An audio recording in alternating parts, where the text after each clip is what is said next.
استاد قرار شد یک مطلب مهمی رو در خصوص آنچه که قرار اتفاق بیفته توسط مسیحیت صهیونیستی رو بفرمایید. بله ببینید، ما این در واقع بخوام یه جنبندی بکنم این عرض کردیم که نگاه آخرالزمانی این مسیحیای اونجیلیکال یا مسیحیان صهیونیست داره برنامه سازی میکنه در امریکا، یعنی شده پلن سیاست خارجی ایالات متحده آمریکا برای پیشبرد کاراشون. خب یه نگاه کاملا مهدوی آخرالزمانی. کاملا این نگاه چی میگه در مجموع؟ تو چند تا بند من عرض کنم که اینو واقعا هر کدومش 2-3 ساعت بحثا. یک، تمام یهودیان باید جمع بشن در فلسطین. چرا؟ دقت کنید توی انجیل چی آمده؟ این که مسیحی‌ها و یهودی‌ها در این مشترکن که منجی اسمش مسایا، ماشیح، مسیحه، که این یک لقبه. منجی همینطور که منجی لقبه، درسته؟ چه اتفاق افتاده؟ حضرت مسیح در هیکل سلیمان، در معبد سلیمان حاضر شده، یهودی‌ها او رو به رسمیت نشناختن و اونطور که متون مسیحی میگه او رو کشتن، به صلیب کشیدنش. درست شد؟ میگن یک بار دیگه این سکانس باید تکرار شه. خیلی جالبه ها، ببینید با چه دیوانه هایی ما طرفیم. یعنی دوباره مسیح رو بازگردونیم که دوباره بکشیمش؟ نه دیگه، این دفعه باید یهودی‌ها بپذیرنش. این اتفاق میفته. خب اینا چی میگن؟ میگن خب این پیشگویی خراب شد که حضرت مسیح اومد اینا کشتنش. حالا ما مسلمان‌ها میگیم نکشتنش. این جالبه، یعنی حرف درست ما داریم اینجا میزنیم که از قضا با مبانی اونها جوره. میگن یک بار دیگه باید این سکانس تکرار شه، دوباره مسیح بیاد، از مرکبش پیاده بشه، وارد معبد سلیمان بشه. در کجا؟ در فلسطین. فلسطین که دیگه توش یهودی خیلی وجود نداره. میگن خب پس یهودی باید برگردن. برای همین شما میبینید از بلاکستون کشیش مسیحی جان نلسون داربی، بلاکستون، اینا بحث میکنن در امریکا. اینا مال چند مال 1700 1800 اون صدها باید برید دنبالشون بگردید. خب اینا میان بحث میکنن که چی؟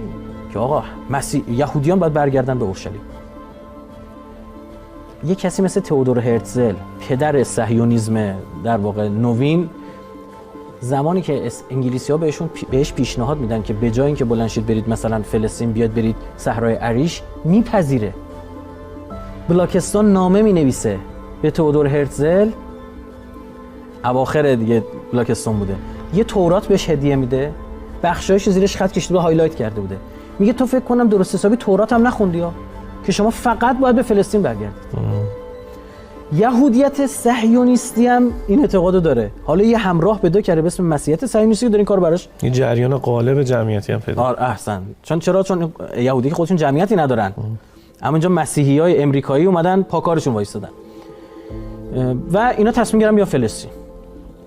پس این سکانس دوم، مسیح وارد میشه در سرزمینیه که یهودی‌ها ساکنن، اورشلیم دست یهودیانه، پس پایتخت باید انتقال پیدا کنه. 3 در معبد سلیمان وارد میشه. الان ما معبد سلیمان نداریم، پس معبد سلیمان هم باید بسازیم، باید ساخته بشه. یعنی ما تو آینده شاهد تحرکات اینا برای تخریب مسجد الاقصی خواهیم بود. خیلی شدیدتر از بله. ببین الان زیر مسجد الاقصی کلی نقب زدن، سوراخ‌هایی به وجود آوردن که اصلا بنیه‌ای ندارن. بعضی از دیوارهای بیت المقدس همینطور داره خودش مسجد الاقصی داره ترک میخوره. خب و نکته عجیب اینه که فقط اینجا یه 4 ریشتر زلزله میخواد که میتونه زلزله مصنوعی باشه با انفجار به وجود بیاد. میشه گردن یک جانورهایی به اسم داعش انداخت براشون این کارو انجام بدن. این چیزی که به ذهن من میرسه، حالا شاید به ذهن اونا حتی بی‌ربط هم شاید نباشه که تو سریال همین مسیحا نشون میده که توی بیت المقدس یه دونه بچه رو میکشه، یعنی تیراندازی هم داره عادی سازی میکنه که این اتفاق بیفته. فراهم بشه. باید بیت المقدس اینو خراب کنن. و ما نگاه میکنیم ببینیم امام چیکار کرده بود. وقتی قدس رو تارگت قرار داد، روز قدس را باید مسلمان ها زنده نگه دارند. حواس تمام مسلمان ها رو برد آنجا که اینا نتونن این کار انجام بدن. روز قدس بعد ما میگیم اینا دلیل دشمنیشون با ما چیه؟ نفته. مضحک تقلیل دادن کاملا ایدئولوژیک. کاملا ایدئولوژی. اصلا اینا از ما نفت نمیخرن، ما از خودمون نمیتونیم نفت بفروشیم. ایدئولوژی پشت سر این ماجراهاست، پشت سر این ماجراست. بعد چه اتفاق دیگه بعد بیفته؟ میگن پس مسیح اونجاست، یهودی‌ها اونجان، بیت المقدس هم ساخته شده. منتها قبل از ظهور مسیح ما شاهد ظهور دجالیم. 7 سال زمین رو فساد و کشت و کشتار، کیاس، آشوب، بحران باید بگیره. این عبارت رو انقدر تکرار کردن تبدیل شده کلیدواژه تو ذهن مردم امریکا.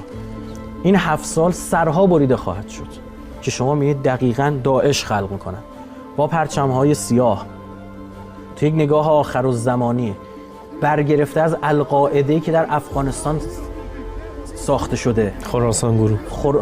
خراسان گروپ که جالبه آقای اوباما راجع به خراسان گروپ حرف زده، اینجا آقایون خبر ندارن. خب اینقدر براشون مهمه. اینا پرچم‌های سیاه خراسانن که اومدن در عراق و شام. Islamic State in Iraq and بعد علمی بود لونت، اما شام میذارن. درست شد؟ آیسیس. حالا آیسیسی که خود لفظ آیسیس برای صهیونیست‌ها مفهوم باز خودش اصلا این نماد این مفهوم داره. صحبت کردیم تو مفصل. بعد از این 7 سال لشکر دجال میاد دنیا رو خراب میکنه، علل خصوص خاورمیانه رو، اسرائیل رو تهدید میکنه و چه اتفاقی میفته؟ رهبر این جریان منتظر دجال که خود دجال ظهور میکنه، آنتی کرایست، که اون چه کسیه؟ امام 12 12 امام. و اینجاست که اینها ترامپ رو در قامت منجی دارن میبینن. الان شما چرا میبینید سکه ضرب میکنن در مورد ترامپ به عنوان کوروش؟ سکه کوروش رو زدن، بعد سکه دوم عکس ترامپ رو زدن رسما. چون کوروش نجات بخش اینها در یک بره تاریخی بود. البته من اینجا کوتاه عرض بکنم، من نظرم در مورد کوروش و بحث هخامنشیان مفصله، اون مباحث آخر زمان خوبم نیستن، فرصت هم نیست من یک طرف نه. خب بحث اختلافیه. بله من آمادگی دارم کسی که مخالفه این نظریه هستش که کوروش ذوالقرنین رو این بحث رو مطرح بکنیم بیاد اینجا بنشینه، من یک طرف حرفمو نزنم، مخالف من هم اینجا باشه تا مردم حرف موافق مخالف رو با هم بشنون. خب که این کوروشی که اینا دارن نشون میدن اون کوروش نیست. خب ما هم اعلام آمادگی میکنیم اگر کسی حاضر مناظره بکنه برنامه بازگشت میزبان این مناظره باشه. خب اینجا آقای چیز برای اینا میشه کوروش. جالب میدونید که اصلا ترومن توی صحبتاش ما داریم که خودشو کوروش نامید. این جدید نیست. منتها اون موقع رسانه انقدر نبوده، شبکه‌های اجتماعی نبوده، ماهواره نبوده، دغدغه‌ش هم نبوده، مردم خبر ندارن. من معتقدم بعد از شهادت سردار سلیمانی اصلا اینا دارن زمینه رو برای تخریب بیت المقدس آماده میکنن، دارن برای قدس آماده میکنن. و من معتقدم ضرباهنگ ظهور سرعتش بیشتر شد. یعنی این اتفاقات منتها باید آمادگی داشته باشیم و اونا باید بدونن.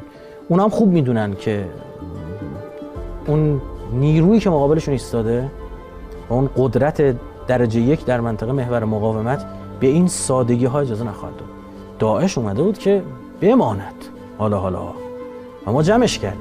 اینا انتقام سردار سلیمانی شاید کردن که انتقام خراب کردن نقشه‌شون رو بگیرن. که حادثان هم میگه جان فدای عمیق امام 12. بله. با این عبارت معرفیش جالب اینجاست که این بچه پادشاه عربستان بن سلمان، جالب او هم میاد میگه که تحرکات ایران در حوزه مهدویت، یعنی خیلی جالبه این آدم از همه اینها داره یه حرف میشنوه. داعش هم میاد تو نشریه دابق شماره 11 هم که قبلا عرض کردم توی از این برنامه‌ها میاد میگه که آقا منتظر باشید که دجال ظهور کنه و دجال امام 12 شیعیانه.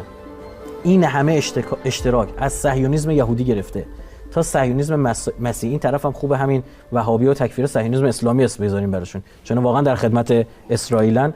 میبینیم همشون دارن یه حرفو میزنن، اینکه امام زمان ما رو دشمن اصلی دارن معرفی میکنن. میتونیم اینجور بگیم که این فضای رسانه‌ای رو فراهم کردن ممکنه ما در منطقه یک منجی خود ساخته داشته باشیم. بعیدم نیست، چون وقتی اینا یمانی دروغی میسازن تو این منطقه با ابعاد خیلی دیگه مهندسی شده تر دیگه. بله. چون نقد کردیم باگای این فرق رو ما گرفتیم، یه جاهای دیگه داریم کد میدیم. اینجا این ایراده بود و حالا من سوالم اینجاست اگر این اتفاق بیفته. نکته مهمی شما فرمودید، من بذارید این بینندگان ساده از این نگذرن. اینا و هر بار که یه فرقه میسازن این فرقه رو مبتنی بر نشانه ها میسازن دیگه. وقتی میگن این آدم یمانیه، مردم چطور باید باور کنن؟ از این باید باور کنن که بگن آقا یه سری نشانه های اون سید یمانی مثلا توی او وجود داره، در او وجود داره. هر بار که این کارو انجام میدن خب ما شروع میکنیم بحث علمی کردن با اینا که نه این با این روایت منطبق نیست اینطور. اینا دفعه بعد اون فردی که بروز شده آپدیت و در واقع کار سخت‌تر هم داره میشه. من شرایط رو واقعا دارم اینطور میبینم. یه نکته این اونجلیکال ها اعتقاد دارن خیلی جالبه، اینم جالب بدونم بینندگان عزیز. اینا میگن دجال وقتی ظهور میکنه که منظور امام ماست تو نظر اونا، کنارش یه پیغمبر دروغین است که خودشو مسیح معرفی میکنه. دقیقاً اون حضرت مسیحه. حضرت مسیح واقعی و امام زمان واقعی رو دارن که میاد مسیح الدجاله که توی ما تو روایت ماست. دقیقاً میگه مسیح دروغین میاد. اینا دارن خودشون رو آماده میکنه برای رونمایی یه مسیح دروغین. یعنی این طرف یه امام زمان دروغین درست کنن، اون طرف یه مسیح دروغین که این مسیح دروغین تو آرماگدون این امام زمان دروغین رو شکست میده و نظم نوین جهانیشون رو بسازن.